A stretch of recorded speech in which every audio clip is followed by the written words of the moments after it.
Somnifère, le podcast.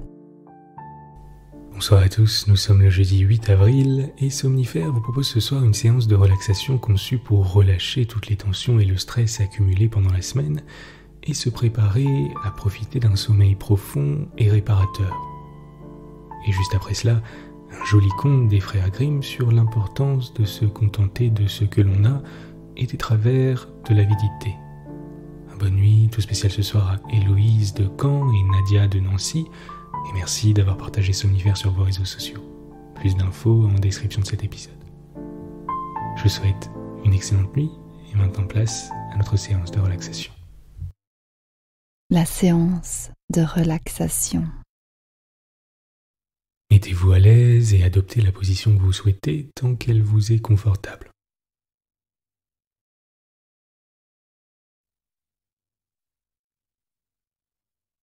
À présent, portez votre attention sur le sommet de votre tête et soyez simplement attentif aux sensations que vous ressentez à cet endroit.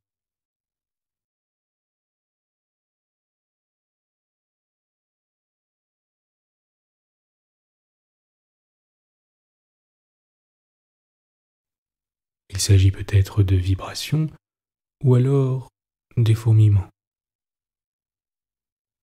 Observez avec curiosité ce qui se passe au niveau du sommet de votre tête.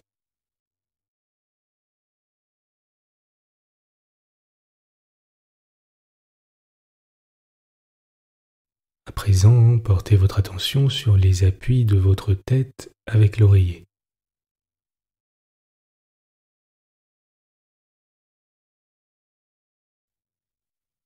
C'est peut-être doux,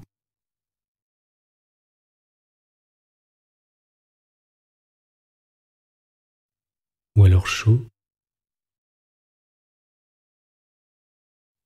ou peut-être froid.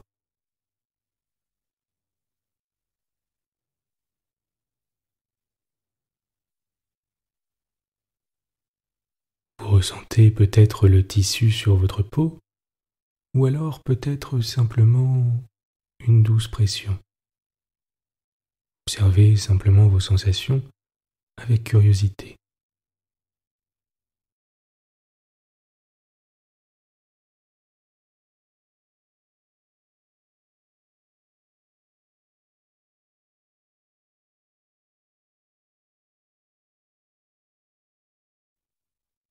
À chaque expire, votre corps s'enfonce davantage dans le matelas.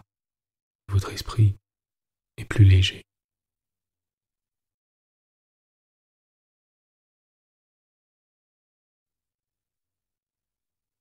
Détendez votre visage,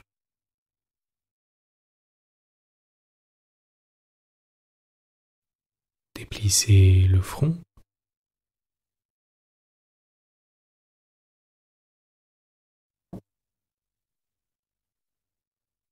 détendez le poing entre vos deux sourcils,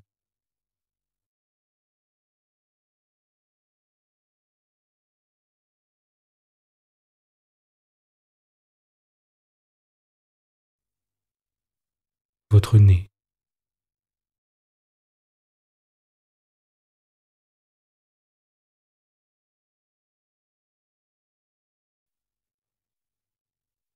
votre mâchoire,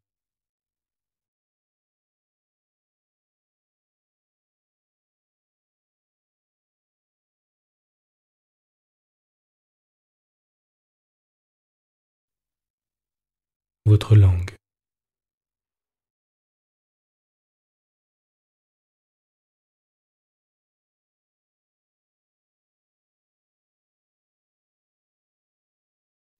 À présent, portez simplement votre attention sur votre visage et à nouveau observez vos sensations, sans jugement, comme par curiosité.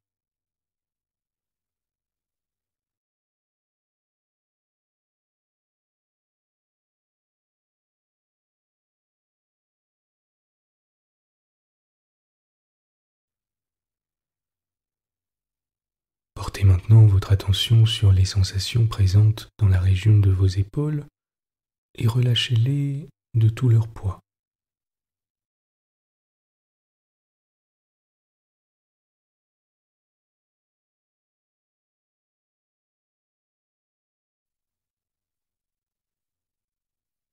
Abandonnez-les sur le matelas sans résistance.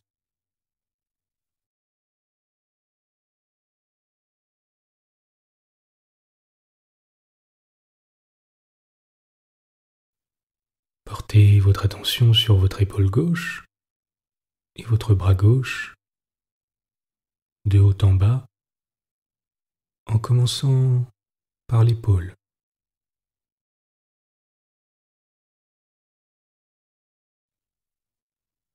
Puis le coude,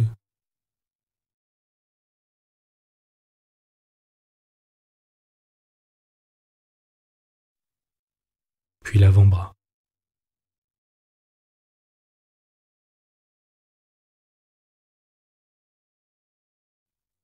Puis la main.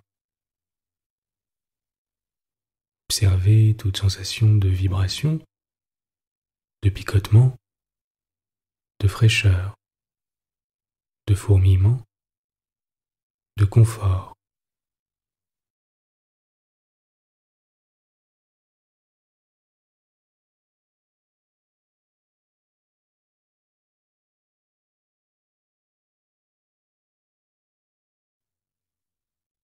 Soyez curieux et ouvert aux sensations présentes dans votre main et dans vos doigts.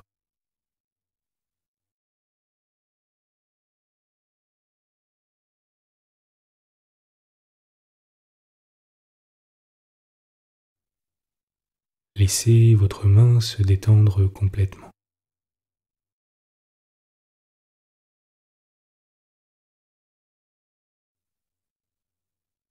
Maintenant, portez votre attention sur votre épaule droite et votre bras droit.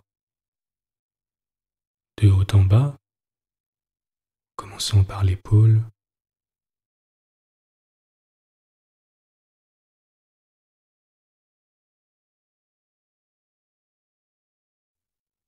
puis le coude,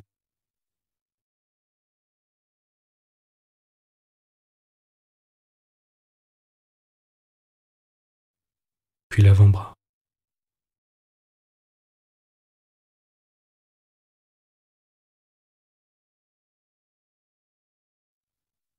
puis la main. Portez toute votre attention sur votre bras droit et observez ce qui s'y passe.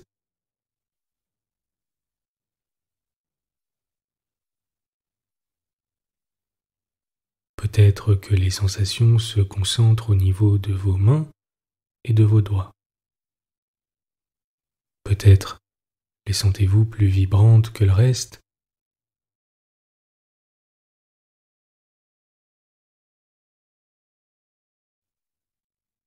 Laissez votre attention se tourner désormais vers votre dos.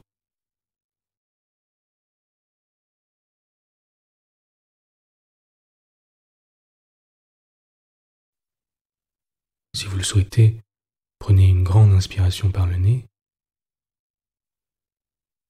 et expirez par la bouche à votre rythme.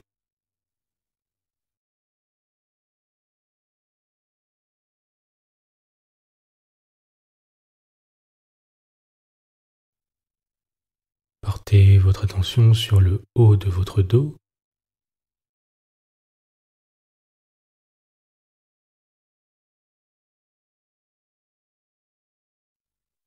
le milieu de votre dos,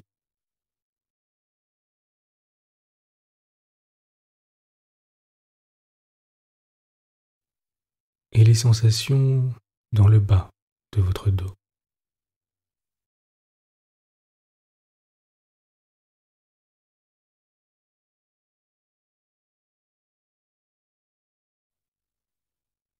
Si des pensées vous viennent à l'esprit, laissez-les simplement aller, comme des nuages, flottant dans le ciel.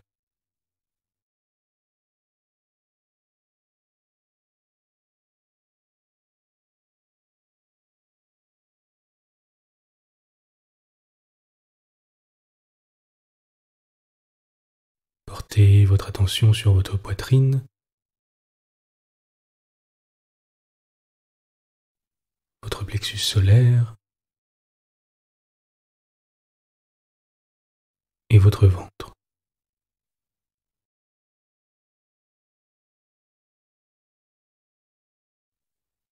Si vous le souhaitez, commencez par respirer par le ventre afin de le masser.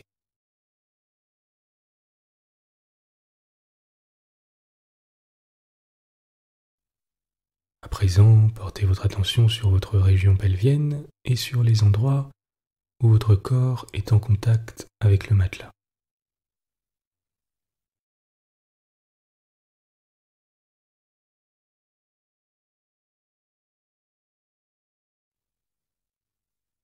Portez doucement votre attention sur votre hanche gauche et sur votre jambe gauche, de haut en bas.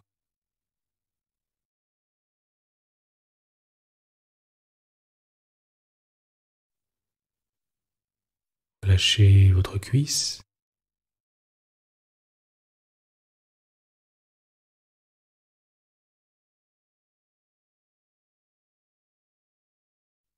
votre genou,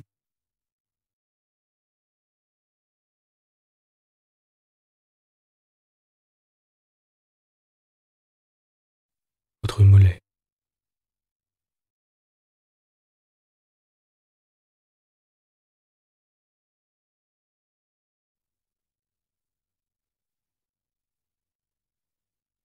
Observez simplement les sensations que vous pouvez y ressentir.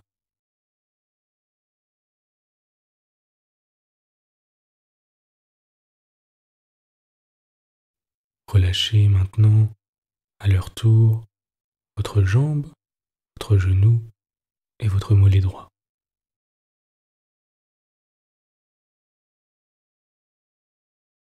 Relâchez votre hanche. Remarquez toutes les sensations que vous pouvez y ressentir.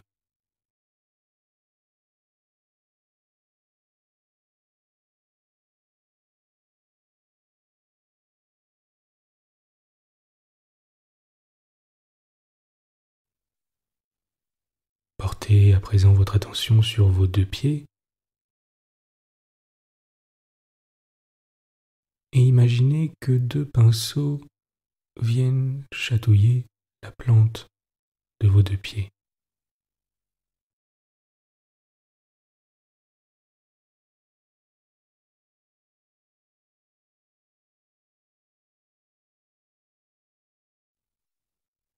Il semble également former des lettres.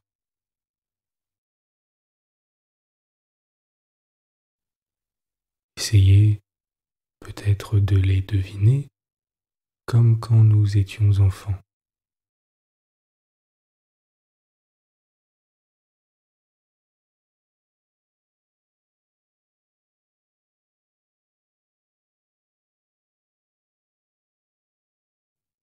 Prenez à présent un moment pour ne rien faire d'autre que de constater votre état de détente, de tranquillité, et observez comme c'est agréable.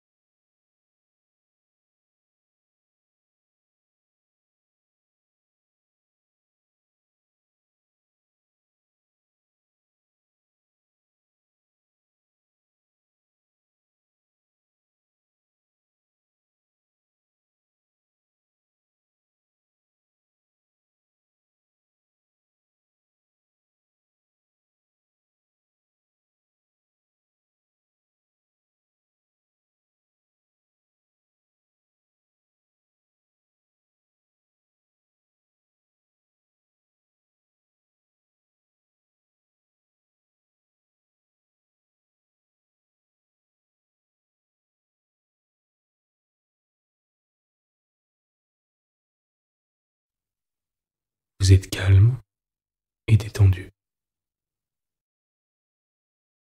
L'histoire du soir. Les frères Grimm, Les présents des gnomes. Un tailleur et un forgeron voyageaient ensemble. Un soir, comme le soleil venait de se coucher derrière les montagnes, ils entendirent de loin le bruit d'une musique qui devenait plus claire à mesure qu'ils approchaient. C'était un son extraordinaire, mais si charmant qu'ils oublièrent toute leur fatigue pour se diriger à grands pas de ce côté. La lune était déjà levée quand ils arrivèrent à une colline sur laquelle ils virent une foule de petits hommes et de petites femmes qui dansaient en rond d'un air joyeux en se tenant par la main. Ils chantaient en même temps d'une façon ravissante, et c'était cette musique que les voyageurs avaient entendue. Au milieu se trouvait un vieillard un peu plus grand que les autres, vêtu d'une robe de couleur bariolée et portant une barbe blanche qui lui descendait sur la poitrine. Les deux compagnons restaient immobiles d'étonnement en regardant la danse. Le vieillard leur fit signe d'entrer et les petits danseurs ouvrirent le cercle. Le forgeron entra sans hésiter. Il avait le dos un peu rond et il était hardi comme tous les bossus. Le tailleur eut d'abord un peu de peur et se tint en arrière, mais quand il vit que tout se passait si gaiement, il prit courage et entra aussi. Aussitôt, le cercle se referma et les petits êtres se remirent à chanter et à danser en faisant des bonds prodigieux. Mais le vieillard saisit un grand couteau qui était pendu à sa ceinture, se mit à le repasser, et quand il l'eut assez affilé, se tourna du côté des étrangers. Ils étaient glacés d'effroi, mais leur anxiété ne fut pas longue. Le vieillard s'empara du forgeron, et en un tour de main, il lui eut rasé entièrement les cheveux et la barbe, puis il en fit autant au tailleur. Quand il eut fini, il leur frappa amicalement sur l'épaule, comme pour leur dire qu'ils avaient bien fait de se laisser raser sans résistance, et leur peur se dissipa. Alors, il leur montra du doigt un tas de charbon qui était tout près de là, et leur fit signe de remplir leurs poches. Tous deux obéirent sans savoir à quoi ces charbons leur serviraient, et ils continuèrent leur route afin de chercher un gîte pour la nuit. Comme ils arrivaient dans la vallée, la cloche d'un monastère voisin sonna minuit. À l'instant même, le chant s'éteignit, tout disparut, et ils ne virent plus que la colline déserte éclairée par la lune. Les deux voyageurs trouvèrent une auberge et se couchèrent sur la paille tout habillés. Mais la fatigue leur fit oublier de se débarrasser de leur charbon. Un fardeau inaccoutumé qui pesait sur eux les réveilla plus tôt qu'à l'ordinaire. Ils portèrent la main à leur poche, et ils n'en voulaient pas croire leurs yeux quand ils virent qu'elles étaient pleines, non pas de charbon, mais de lingots d'or purs. Leur barbe et leurs cheveux avaient aussi repoussé merveilleusement. Désormais, ils étaient riches. Seulement le forgeron, qui par suite de sa nature avide avait mieux rempli ses poches, possédait le double de ce qu'avait le tailleur. Mais un homme cupide veut toujours avoir plus que ce qu'il a. Le forgeron proposa au tailleur d'attendre encore un jour et de retourner le soir près du vieillard pour gagner de nouveaux trésors. Le tailleur refusa, disant « J'en ai assez, et je suis content.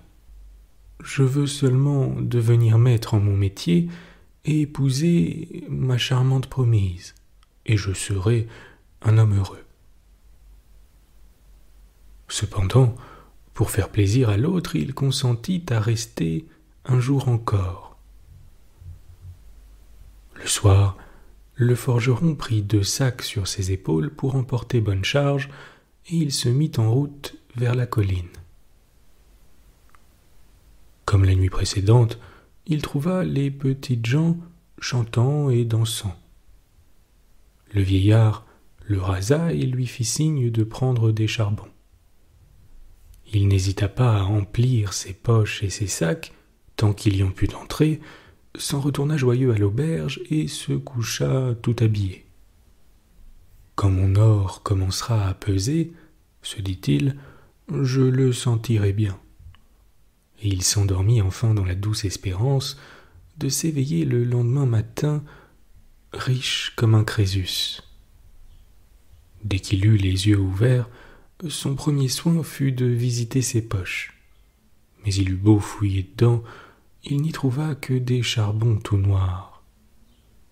Au moins, pensait-il, il me reste l'or que j'ai gagné l'autre nuit. Il y alla voir. Hélas, cet or aussi était redevenu charbon. Il porta à son front sa main noircie, et il sentit que sa tête était chauve et rasée, ainsi que son menton. Pourtant, il ne connaissait pas encore tout son malheur. Il vit bientôt qu'à la bosse qu'il portait par derrière s'en était jointe une autre par devant.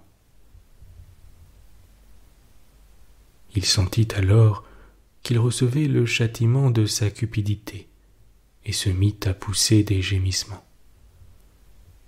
Le bon tailleur, éveillé par ses lamentations, le consola de son mieux et lui dit « Nous sommes compagnons, nous avons fait notre tournée ensemble. Reste avec moi, mon trésor nous nourrira tous les deux. » Il tint parole, mais le forgeron fut obligé de porter toute sa vie ses deux bosses et de cacher sous un bonnet sa tête dépouillée de cheveux. Bonne nuit. Bonne nuit.